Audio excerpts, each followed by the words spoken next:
Olá, sejam bem-vindos ao Modcast número 76, primeiro Modcast aqui de 2026.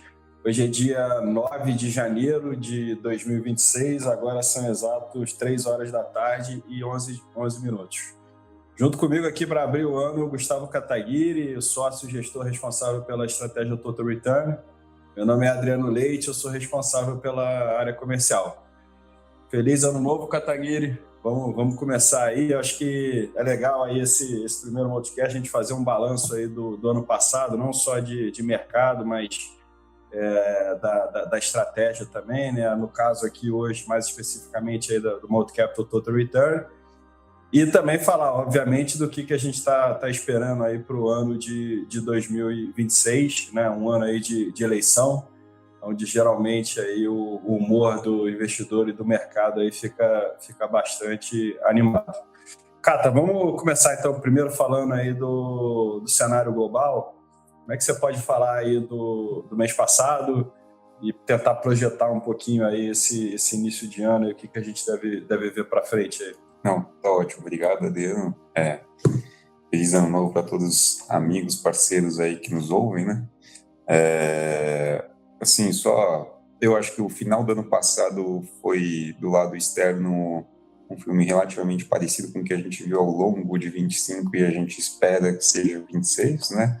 Um cenário onde a descentralização dos recursos dos Estados Unidos continua sendo o principal vento aí para mercados, né? Inclusive o Brasil vem surfando isso. Por outro lado, a gente viu no Brasil especificamente um descolamento aí, seja do câmbio ou bolsa, até mais um pouquinho no câmbio, né? Decorrente seja da reversão da expectativa de uma eleição onde o mercado esperava que o Tarcísio fosse o candidato de direita e o Flávio se apresentou como o candidato, que de fato hoje é o cenário base para a gente. Juntou isso daí com uma questão sazonal, que dezembro tem um fluxo de remessa para o exterior e mais uma questão de diversos dividendos extraordinários decorrente da mudança tributária também. Tudo isso, esses três grandes vetores, colocou uma pressão adicional no câmbio, que a gente viu um descolamento do real perante as outras moedas, e nesse início de ano até já volta um pouquinho desse descolamento do real, tá? Então, acho que assim, 2026, 2025 foi um ano, falando especificamente do Total Return, eu diria que satisfatório, né? A gente rodou um pouquinho acima da bolsa, já líquido de taxas de administração e performance, um ano onde a gente conseguiu evitar perdas, né? Foi quase que nenhum setor ali teve um P&L negativo, e os grandes destaques positivos foram financials, utilities e os cíclicos domésticos, tá?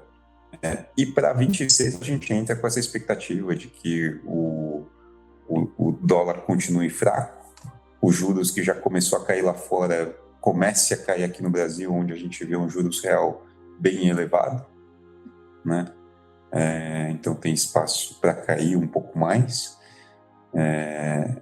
e esse cenário eleitoral de muita volatilidade, onde a gente acha que, assim como na última eleição, essa também será uma eleição apertada, mas que, assim como em outros países da América Latina, e que a gente viu uma mudança da esquerda para a direita, ainda é um cenário possível. E, Cata, só pegando um gancho aí, né, entrando bem especificamente aí de Brasil, né, que até, pelo menos aí, até final de novembro, até o famoso Flávio Day, todo mundo falava, não, a eleição ainda está começando a entrar no preço, mas ninguém imaginava ainda o quanto estava, eu imaginava que era pouco ainda, que a gente vinha ainda muito surfando global. Aí veio o anúncio do Flávio, foi aquela realização forte, aumentou o prêmio de risco, e hoje em dia a gente está na nova configuração comparado a 30 dias atrás.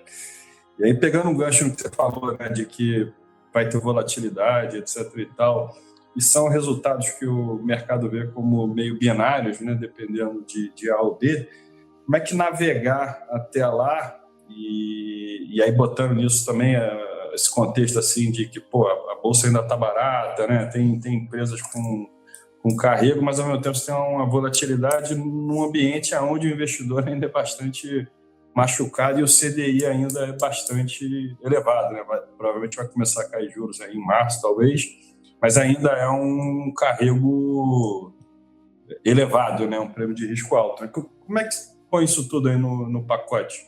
Acho que a minha cabeça no final do dia é continuar com grande parte da carteira naqueles ativos com baixa possibilidade de revisão de lucro, né? Ou seja, alta previsibilidade de earnings, desalavancados, com capacidade de repasse de preço, sem muita dívida, em alguns casos nosso portfólio até caixa líquida, que se beneficiam de um juros ok, e com carrego de dividendo interessante, tá? Então, são cases que a gente acha que vão performar independente do cenário, independente de quem for eleito, né?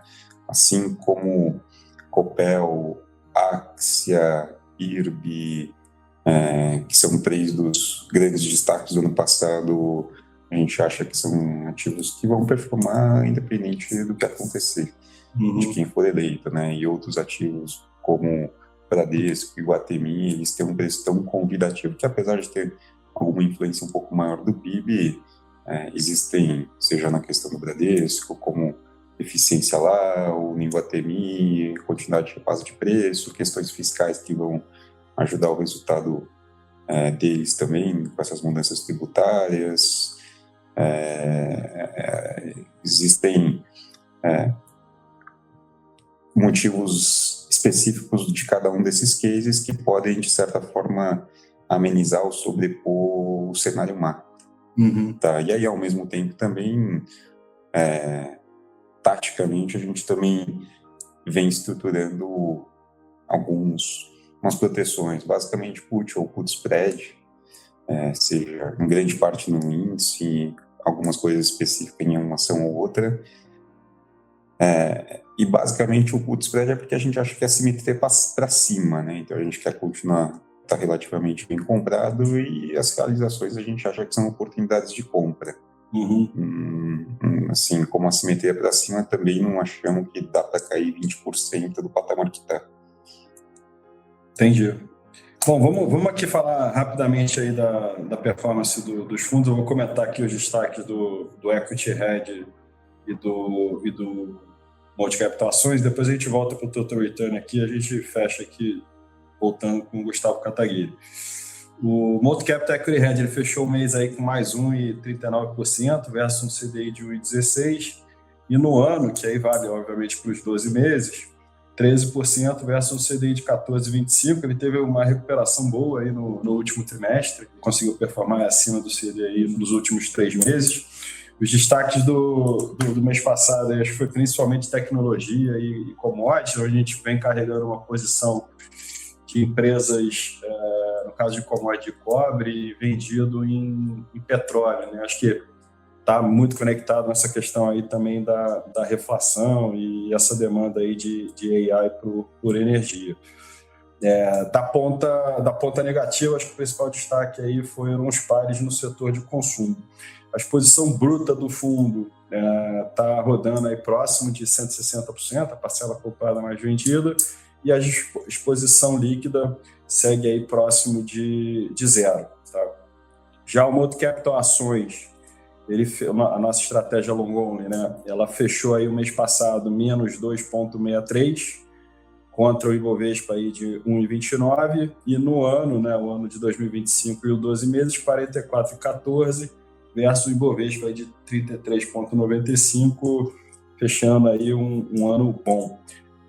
Referente ao mês passado, eu acho que a performance da carteira aí acho que está muito relacionada ao aumento do prêmio de risco. O fundo segue aí com a parcela mais alocada no que a gente chama de cíclica doméstica, e foi esse grupo justamente aí que underperformou no mês passado. A parte positiva, né, foi a posição em Brava, que é a empresa do setor de petróleo. O perfil da carteira ele não mudou nessa virada de mês, ele segue mais posicionado aí em cíclica doméstica, e a gente teve alguns aumentos e reduções aí tentando tirar um pouco de proveito aí da volatilidade do mercado. Tá? E, por fim, o Moto Capital Total Return, cujo pai da criança está aqui do meu lado, ele fechou mês passado menos 2,21 contra um Ibovespa de 1,29 e o yield do IMAB aí, que é uma proxy dos títulos de inflação de 0,94. E no ano e em 12 meses, como o Cato até comentou já anteriormente, 36,02 versus um yield do IMAB aí de 12,73 e um Ibovespa de 33,95. Cata, só você comentou um pouco aí dos destaques positivos, negativos, um pouco das posições. Como é que a carteira comportou no ano passado em termos de exposição líquida? Como é que virou o ano e como é que você acha que vai ser atuado aí para frente? A gente abriu o ano passado, né, com uma exposição líquida mais baixa também, que assim como o final de 25, os últimos meses de 24 foi de um ajuste de mercado, né? Com a diferença que acho que nesse ajuste aqui que a gente também reduziu a nossa posição líquida, a gente continuou com uma posição bruta comprada, digamos assim, relativamente alta, mas com muito hedge agora. Isso era uma coisa que ao longo do ano passado, em determinados momentos, lá no meio do ano, a gente até comentava que os nossos derivativos era muito mais para tentar pegar uma alta, né? A exposição líquida era baixa e a gente se posicionava muito mais com estruturas de alta. E agora a gente volta a ter estruturas de proteção. Uhum. Então a gente parte de novo. É um ano realmente binário, né? Assim, binário não, mas mais volátil. Se ano passado a gente começou falando que estava mais fácil, né? Porque era só pegar essa onda global positiva, depois da dos juros, e a gente não precisaria discutir eleição, e os valuations estavam super convidativos, com dividend yield alto, né? De forma que no início de 25 a gente abriu, foi a primeira vez em 13 anos que deu para abrir o ano com um portfólio onde 100% dos ativos tinham um yield superior ao juros real, né? Uhum. Dessa vez a gente entra de novo com o portfólio, e não 100% dos ativos, com um yield superior ao juros real. Em outras palavras, os ativos, de certa forma, andaram um pouco, que foi esses 35 de Ibovespa, mais ou menos. E a gente entra, de fato, no cenário, na janela de eleição, né, onde a simetria continua para cima, né? Acho que tem muito mais para subir do que para cair, dependendo do resultado da eleição. Mas é uma eleição ainda dividida, né? A gente vai estar aí monitorando aí os eventos ao longo do ano e fazendo os ajustes necessários. A joia. Eu acho que é isso. Acho que é um ano aí que vai ser bastante animado. Tem oportunidade, mas tem seus riscos. E eu acho que nada mais do que um portfólio aí bem balanceado para atravessar essa maré, né? Bom, a gente vai encerrando então aqui o primeiro podcast do ano. Agradecer o Gustavo Kataguiri, desejar a todos novamente aí um ótimo 2026, muita saúde, felicidade e bons investimentos a todos. Obrigado, pessoal.